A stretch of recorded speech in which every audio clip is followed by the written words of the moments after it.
वज़ीर आज़म साहब सॼी अपील है तकूं असां अपील पिया करनू महिरबानी कर तूं मुल्क दा हाकिम ही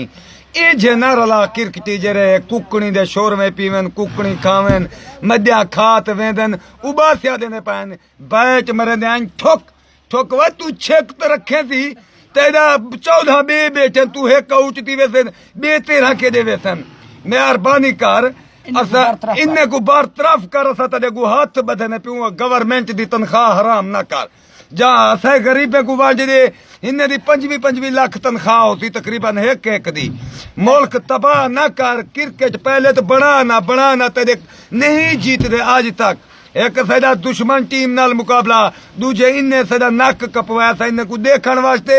बिल्कुल ते को रन ही चुके मरने पन बलोचिड़े रन्ना हैं जिन्ने को पत्ता कना हुआ वे पाकिस्तान हार गई इंडिया को असा दे उत्ते लानत जरी आ गई है मेहरबानी कर पाकिस्तान है मुकालम ए पाकिस्तान बिल्कुल पहले इन्ने को आवन न दे उत्ते भा लवा मने वास्ते ते को खुदा दा जिवें बे भा लगे ईरान मरवा दिता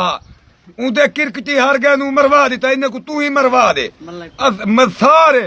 इवें कर हर जिले विचों एक बंदा चोण हिके इलाके दे 4 भिरा हैं कट्ठे खड़न था डीजी खान विचों एक चोण राजनपुर विचों एक चोण फैसलाबाद विचों 13 पूरे कर कम दे बंदे कर मैं देखा रन ए बाइक पे मरने जिवें दो ही दाल पे पैदे होन चुरुक चुरुक ए बाइक सरफराज को दी उबासिया देना पे तू 3000 दा जगह रहा तू पानी ले पे हमें मेहरबानी कर वजीर आजम साहब सजे हाल ते तरस कर एहसान मानी कोई काट कन्या एहसान मानी कोई काज सारे को काज अगे सकू महंगाई खाती वेंदी वाला इन्ने दा बोझ आ गए डीजल ते पेट्रोल अस तल्ली च घिंदे पियो